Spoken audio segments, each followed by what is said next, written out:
Selamat datang kembali di eksplorasi kita. Hari ini kita mau fokus nih ke sumber energi yang paling dinamis tapi kadang juga paling bikin pusing orang lain di sekitar kita. Haha, iya bener. Bisa jadi rekan kerja, teman, atau malah orang yang baru ketemu. Betul, mereka itu bisa jadi kayak power bank super buat kita, tapi di sisi lain bisa juga bikin energi kita terkuras habis.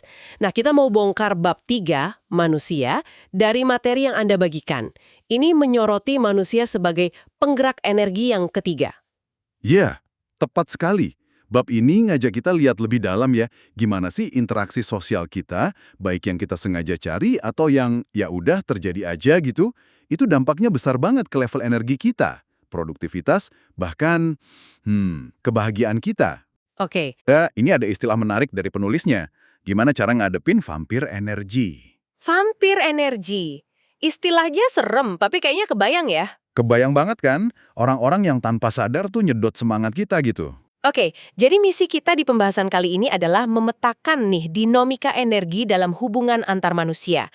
Kita cari cara-cara praktis gitu ya, buat mengoptimalkan interaksi Anda sehari-hari. Tujuannya biar Anda bisa merasa lebih berenergi, lebih nyambung sama orang lain, dan ujung-ujungnya ya lebih produktif, tapi nggak pakai drama capek hati gitu. Siap lah ya, menggali kekuatan tersembunyi dari koneksi antar manusia ini. Yuk kita mulai aja. Nah, Anda pasti pernah dong ngerasain ini, habis ngobrol atau mungkin kerja bareng sama orang tertentu, wah rasanya tuh semangat langsung full, kayak siap ngelakuin apa aja. Itu rasanya pengen langsung rebahan aja, tarik selimut. Nah, penulis ini nyebut tipe kedua ini vampir energi. Langsung to the point ya. Iya, ini langsung nunjukin ide utama bab ini. Orang di sekitar kita tuh sumber energi yang penting banget, entah itu positif atau negatif. Betul. Dan ini bukan cuma soal perasaan loh. Ada kekuatan yang nyata gitu dalam lingkungan sosial kita. Coba deh lihat kisah musisi Brian Eno. Oh, Brian Eno yang legendaris itu ya? Iya, dia. Ada cerita menarik. Pertemuannya yang nggak sengaja di stasiun kereta sama Andy McKay, seorang pemain saksofon, itu jadi pintu masuknya ke dunia musik yang lagi rame banget di London awal 70-an. Wah, kebetulan yang mengubah hidup ya. Banget. Pertemuan itu akhirnya melahirkan band Roxy Music yang ikonik itu, dan ya karir Eno jadi melesat. Nah, yang menarik, Eno punya istilah sendiri buat kekuatan kolektif ini, Scenius. Scanius, gimana tuh? Kayak gabungan sin dan genius. Jadi semacam kejeniusan yang lahir bukan dari satu orang hebat aja, tapi dari sebuah scene atau lingkungan kreatif yang saling mendukung gitu. Ini nunjukin kalau lingkungan dan orang di dalamnya tuh bisa banget melipat gandakan potensi kita. Wah, Scanius, keren juga istilahnya. Ini jadi ingat cerita penulisnya sendiri waktu dia sekolah kedokteran. Oh ya, dia cerita itu juga ya. Iya, awalnya dia ngeliat temen sekelasnya tuh murni saingan. Suasananya kompetitif banget lah. Semua pengen jadi yang nomor satu. Biasa ya di lingkungan kayak gitu. Banget. Tapi terus dia sadar kalau dia coba lihat mereka sebagai bagian dari scene yang sama, kayak kawan seperjuangan gitu di medan perang yang sama ini, malah kebuka akses ke dukungan yang luar biasa, baik dukungan emosi maupun ya bantuan praktis. Pergeseran cara pandang ini penting banget ternyata. Anda sendiri pernah rasain nggak sih bedanya energi di lingkungan kompetitif sama yang suportif? Oh jelas beda banget rasanya. Pergeseran cara pandang itu krusial. Nah, ini nyambung nih ke salah satu temuan menarik di materi Anda. Kita sebut aja pola pikir kawan atau comrade mindset. Pola pikir kawan, oke? Gimana tuh? Ada studi bagus dari Gregory Walton dan Priyanka Kher. Mereka minta peserta mecahin teka-teki. Sebagian peserta dibilangin petunjuknya dari peneliti. Kelompok lain dikasih tahu petunjuknya itu dari sesama peserta yang baru aja mereka kenal. Terus hasilnya? Hasilnya menarik banget. Mereka yang ngerasa dibantu sama sesama peserta, itu jadi ngerasa kayak bagian dari tim. Mereka ngerasa kerja bareng, bukan cuma sebelahan aja gitu. Oh, oke. Ada rasa kebersamaannya ya?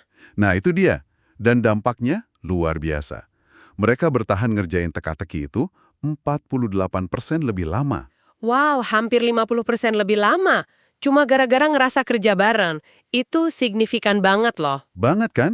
Artinya, persepsi kita tentang tim atau kawan itu benar-benar bisa jadi motivator internal yang kuat ya. Bukan cuma soal struktur kerja formal aja. Cuma dengan ngerasa kita di pihak yang sama, semangat juangnya bisa naik drastis gitu ya. Persis. Dan ada lagi nih, dimensi lain dari kekuatan kebersamaan ini. Ini soal ritme atau irama. Ada studi lain yang dibahas tentang sinkronisitas. Sinkronisitas, maksudnya gimana tuh? Jari ngikutin irama musik pakai headphone. Nah, ada kelompok yang semua anggotanya dengar irama yang sama, jadi gerakannya sinkron. Ada yang iramanya beda-beda antar subkelompok. Terus ada juga yang iramanya bener-bener acak buat tiap orang. Coba tebak, apa yang terjadi? Feeling saya sih yang iramanya sama pasti ngerasa lebih nyambung ya. Kayak lebih kompak gitu. Tepat sekali. Kelompok yang gerakannya sinkron itu ngelaporin kalau mereka ngerasa lebih terhubung secara emosional. Dan gak cuma itu. Ada lagi? Ada. Mereka juga terbukti lebih murah hati satu sama lain pas ada kesempatan bagi-bagi token gitu, yang bisa ditukar uang. Ini nunjukin kalau bergerak dalam ritme yang sama, bahkan mungkin secara metaforis ya. Kayak pas lagi coworking gitu. Nah, contohnya kayak gitu. Atau sesi kerja bareng virtual kayak London Writers Hour yang disebut penulis. Walaupun kerja sendiri-sendiri, tapi dalam ruang dan waktu yang sama, itu bisa ningkatin rasa kebersamaan dan energi positif. Ada semacam harmoni gitu yang tercipta. Oke, jadi nyiptain lingkungan yang pas, entah itu lewat skenius, numbuhin pola pikir kawan, atau nemuin ritme bareng, itu langkah awal yang penting ya buat ngecas energi dari orang lain. Nah sekarang, gimana kalau dari sisi kita? Energi yang kita kasih. Kita lihat sisi lain dari interaksi ini yuk, memberi bantuan. Nah, ini juga sumber energi yang seringkali kita lupain loh. Ada cerita dari Alan Lux. Dia dulu mimpin Big Brothers Big Sisters di New York. Itu organisasi mentoring anak. Oh, saya tahu. Dia merhatiin ada fenomena menarik. Para relawan mentor ini, mereka sering cerita kalau habis mentoring, mereka malah ngerasa lebih berenergi, lebih happy gitu. Padahal mungkin sesi mentoringnya sulit, bahas topik berat. Oh ya? Kok bisa gitu? Lux ngasih nama fenomena ini helper's high, semacam euforia atau perasaan senang yang didapat si penolongnya. Helpers high. Kayaknya kita semua pernah ngerasain deh, walau mungkin nggak tahu namanya ya. Ada penjelasan ilmiahnya nggak sih? Oh, tentu ada. Secara biologis, ini masuk akal banget.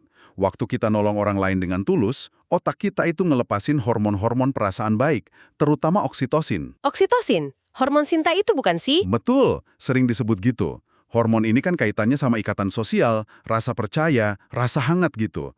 Nah, pelepasan oksitosin ini nyiptain gelombang energi positif dan rasa puas yang bisa bertahan lumayan lama. Jadi nolong orang itu sebenarnya?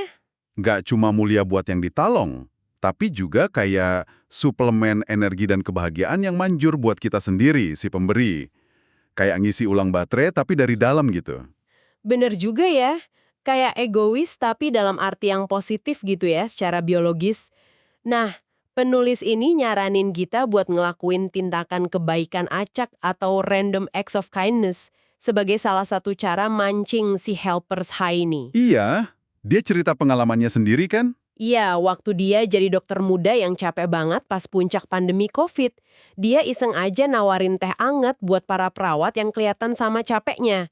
Reaksinya, kata dia, luar biasa positif. Kayak dia abis ngasih tiket lotre menang gitu. Padahal cuma secangkir teh. Itu contoh bagus banget ya. Gimana tindakan kecil yang nggak terduga, itu bisa dampaknya gede. Penulis juga kasih contoh lain kan.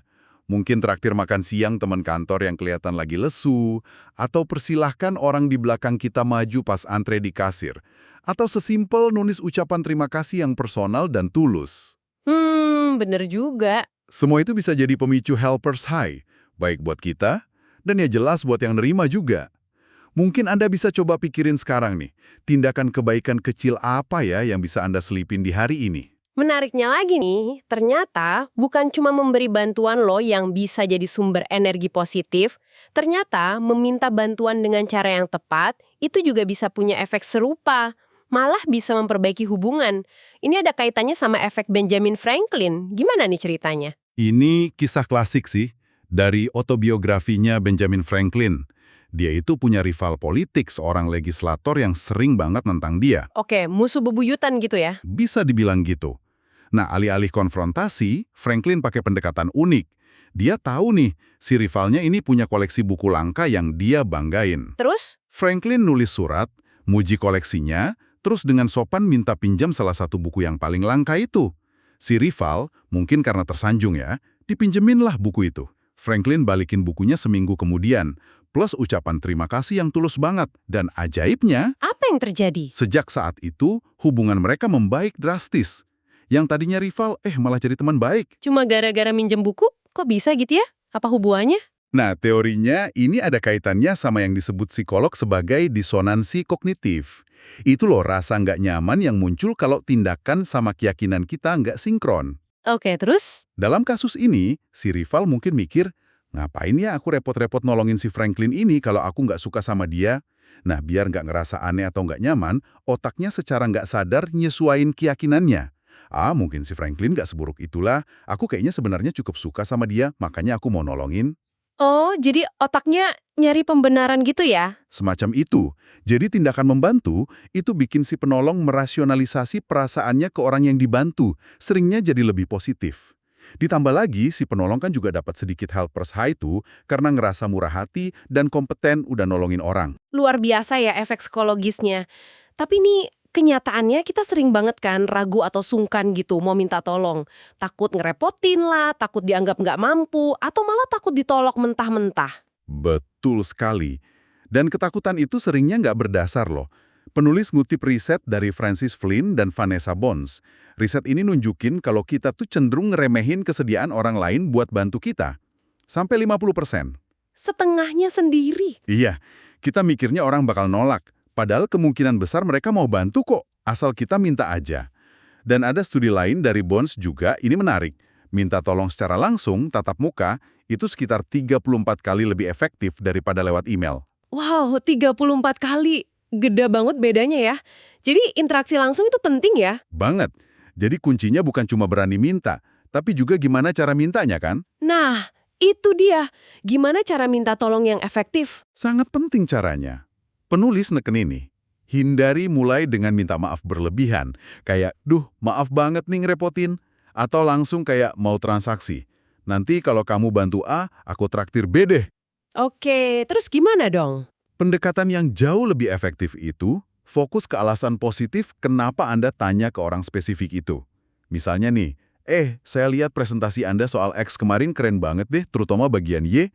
Boleh nggak ya saya belajar dikit gimana Anda nyusunnya? Oh, jadi kita puji dulu keahliannya gitu ya? Iya, kalimat kayak gitu kan bikin orang ngerasa dihargain keahliannya. Bukan sekedar dimintain tolong aja. Ini ningkatin kemungkinan mereka bantu dengan tulus, dan mereka pun jadi ikut ngerasain helpers high itu tadi. Win-win solution lah. Oke, masuk akal banget. Jadi kita udah bahas soal lingkungan nih, senius, pola pikir kawan, sinkronisitas, terus soal tindakan memberi menerima bantuan, helpers high, efek Ben Franklin.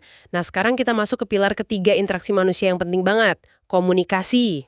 Komunikasi ya, kelihatannya sepele, tapi sering jadi sumber masalah juga ya. Betul. Penulis cerita belak-belakan nih soal kesalahannya di awal-awal bisnisnya. Dia tuh terlalu khawatir dianggap ganggu atau bawel. Jadi dia malah cenderung kurang komunikasi sama timnya. Oh, malah jadi under communicate ya? Iya, akhirnya dia sadar yang dibutuhin tuh justru sebaliknya, berkomunikasi berlebih atau over communicate. Kenapa gitu? Bukannya kita sering dibilangin buat to the point aja? Nah, itu kesalahpahaman yang umum. Over communicate di sini bukan berarti jadi bertele-tele atau ngulang-ulang hal yang sama terus-terusan tanpa henti ya, tapi lebih ke kesadaran kalau apa yang menurut kita udah jelas banget, itu belum tentu jelas buat orang lain. Bener juga sih. Sering gitu kan? Kita sering kejebak asumsi kalau orang lain tuh punya konteks, pemahaman, dan interpretasi yang sama persis kayak kita. Padahal kan tiap orang nyaring informasi lewat filter pengalaman dan pengetahuannya sendiri. Nah, berkomunikasi berlebih itu artinya secara sengaja ngasih informasi lebih dari yang kita anggap minimal perlu. Contohnya gimana tuh? Yang ngasih konteksnya, jelasin kenapanya dibalik suatu tugas atau keputusan, mastiin ekspektasinya sama, dan yang penting buka ruang buat orang nanya atau klarifikasi. Tujuannya ya biar jelas sejelas-jelasnya dan ngurangin salah paham. Oke, jadi intinya biar pesannya benar-benar nyampe dan dipahami seragam, ya, penulis terus bahas dua sisi dari komunikasi berlebih ini. Pertama, yang enak nih, berkomunikasi berlebih tentang hal baik. Ini nyambung sama teori kapitalisasi dari psikolog Shelley Gable. Ada kutipan pepatah Swedia yang bagus katanya. Kegembiraan yang dibagi adalah kegembiraan ganda. Gimana nih teori ini? Intinya gini, waktu kita bagi kabar baik, misalnya dapat promosi, proyek berhasil, atau anak dapat nilai bagus, terus kita dapat respons yang positif dan antusias dari orang lain, itu efeknya bisa berlipat ganda. Berlipat ganda gimana maksudnya? Kebahagiaan kita sendiri jadi nambah, kebahagiaan orang yang dengerin juga bisa ikut keangkat, dan yang paling penting, ikatan hubungan antara kita berdua tuh jadi makin kuat, kayak ada sirkuit energi positif gitu. Gable bahkan mengidentifikasi ada 4 tipe respons terhadap kabar baik, berdasarkan aktif-pasif dan konstruktif-destruktif. Wah, ada 4 tipe. Yang paling bagus yang mana dong? Yang paling mantap efeknya itu respon aktif-konstruktif. Contohnya kayak karakter cheerleader Charlie di buku itu. Pas dengar kabar baik, dia langsung respons dengan antusiasme tulus. Kayak, wow, hebat banget, selamat ya. Aku tahu loh kamu kerja keras banget buat ini. Ceritain dong gimana rasanya. Oh, jadi ikut seneng beneran gitu ya? Iya, nunjukin ketertarikan, ngevalidasi usahanya, dan ikut ngerayain. Studi pada pasangan bahkan nunjukin loh, cara pasangan ngerespons kabar baik satu sama lain itu ternyata jadi prediktor yang lebih kuat buat kelanggengan hubungan dibanding cara mereka ngerespons kabar buruk. Serius? Lebih kuat dari respons terhadap kabar buruk? Iya, jadi ngerayain kesuksesan bareng-bareng itu penting banget ternyata. Wah, ini insight penting banget nih. Gimana caranya biar kita bisa ngasih respons aktif konstruktif ini secara konsisten? Kan kadang kita suka bingung mau ngomong apa. Penulis nyaranin beberapa langkah praktis sih. Pertama, ya tunjukin kegembiraan yang tulus dan spesifik. Jangan cuma, oh bagus deh. Tapi, wah itu berita luar biasa, aku ikut seneng banget dengernya, gitu. Oke, tunjukin antusiasme. Kedua, akui atau ingetin proses atau usaha yang udah mereka lalui. Misalnya, aku inget loh kamu begadang nyiapin proposal itu, kerja kerasmu kebayar tuntas. Ini bikin mereka merasa usahanya dihargai. Validasi usaha ya. Ketiga, tunjukin optimisme yang mendukung buat masa depan mereka terkait kabar baik itu. Kayak, wah ini pasti jadi awal yang bagus buat langkah kamu selanjutnya. Intinya, hadir sepenuhnya dan ikut bergembira sama mereka. Oke, sip. Merayakan kabar baik udah nih. Nah, sekarang kita masuk ke bagian yang seringnya lebih susah. Berkomunikasi berlebih tentang hal yang kurang baik. Nah, ini dia tantangannya. Menyampaikan kritik, masukan negatif, atau berita buruk. Kita sering banget kan ngehindarin ini, takut bikin suasana nggak enak. Banget. Sering banget kita menghindar. Penulis ngutip studi Robert Feldman yang hasilnya cukup bikin kaget. Sekitar 60% orang itu bohong, setidaknya sekali dalam percakapan 10 menit. Wow, 60% banyak juga ya. Iya.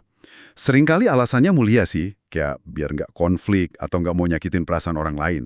Tapi kebohongan kecil ini pun, menurut penelitian, tetap aja micu stres fisiologis di badan kita. Kayak ngaktifin sistem limbik di otak, itu bagian otak yang ngatur respons emosi dan pertahanan diri.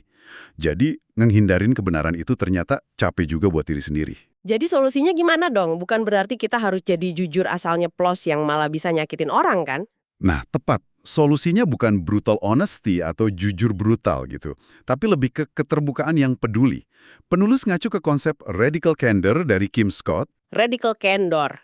Apa tuh?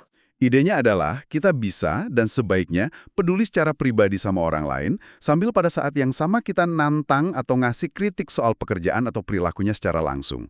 Kuncinya di keseimbangan antara peduli sama nantang langsung ini. Penulis juga nekenin bedanya antara jujur, honest, sama terbuka, candid. Apa bedanya jujur sama terbuka dalam konteks ini? Kok kayak mirip?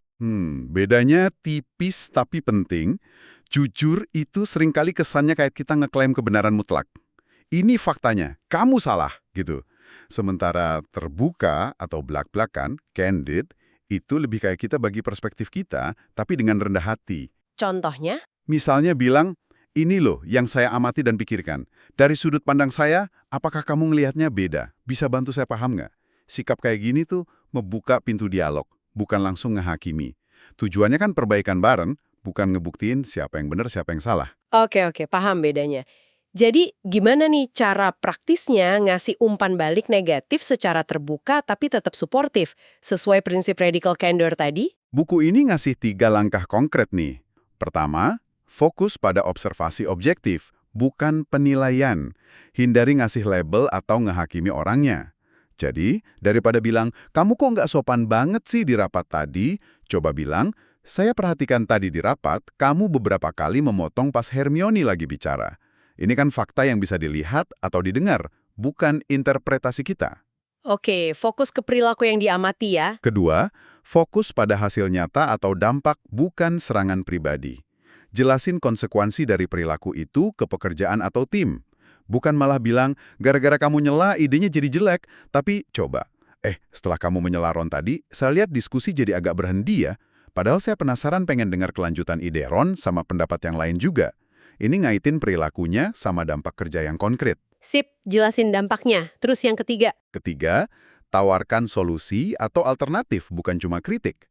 Nah, setelah nyampein observasi dan dampaknya, coba arahin ke solusi. Misalnya, mungkin lain kali bisa coba tunggu sampai pembicara selesai dulu baru sampaikan pendapatmu. Atau gimana kalau coba ajukan pertanyaan dulu buat nunjukin ketertarikan sebelum langsung nyampein pandangan yang beda. Mungkin bisa bikin diskusi lebih enak. Ini nunjukin niat baik buat perbaikan ke depan, bukan cuma nyalahin aja. Wah, 3 langkah yang sangat praktis dan kayaknya bisa banget dicoba ya. Oke deh, jadi mari kita coba rangkum nih benang merah dari pembahasan kita soal bab 3, manusia ini. Kita udah lihat betapa pentingnya nyiptain lingkungan atau scene yang positif ya, lewat konsep skin news tadi, terus numbuhin pola pikir kawan, sama nyari sinkronisitas dalam interaksi kita. Betul. Terus kita juga udah eksplorasi energi dua arah dari memberi dan menerima bantuan. Ada si helper's high yang bisa kita dapetin pas kita nolong orang, dan ada juga efek Benjamin Franklin yang nunjukin kalau minta bantuan dengan cara yang pas, itu malah bisa nguatin hubungan dan ngasih energi positif juga. Cukup unik ya yang ini. Iya, unik banget. Dan terakhir, kita udah dalami pentingnya berkomunikasi berlebih, baik pas lagi ngerayain kabar baik, lewat proses kapitalisasi yang aktif dan konstruktif itu. Hmm. Maupun pas lagi nyampein hal yang ya kurang enak didengar dengan pendekatan keterbukaan yang peduli atau radical candor tadi. Jadi intinya jelas banget ya, orang-orang dalam hidup kita ini mereka tuh kayak saklar energi yang pengaruhnya gede banget. Iya, jadi ngelola interaksi ini secara sandar, mupuk yang positif, terus menavigasi yang negatif dengan cara yang sehat dan konstruktif, itu bukan lagi sekedar soft skill biasa, tapi udah jadi strategi manajemen energi yang fundamental banget. Bener. Ini bantu Anda biar tetap nyambung, tetap termotivasi, dan ya produktif, tanpa ngerasa terkuras sama dinamika sosial yang mau gimana lagi pasti ada aja kan. Oke, sebagai penutup nih, kami mau ninggalin satu pertanyaan buat Anda renungkan. Coba deh pikirin satu interaksi sosial, bisa jadi percakapan yang agak sulit, atau mungkin momen di mana Anda sebenarnya butuh bantuan tapi ragu mau minta, yang mungkin bakal Anda hadapi atau malah Anda hindari minggu ini. Nah, berdasarkan diskusi kita hari ini, kira-kira ada nggak ya cara lain buat ngedeketin interaksi itu? Mungkin dengan ngaktifin pola pikir kawan. Atau nyoba minta bantuan ala Benjamin Franklin tadi. Atau mungkin mempraktekkan 3 langkah ngasih umpan balik yang terbuka tetap perhatian itu. Coba direnungkan ya. Terima kasih banyak sudah menyimak pembahasan mendalam materi Anda bersama kami hari ini. Semoga ada manfaatnya dan sampai jumpa di eksplorasi kita berikutnya.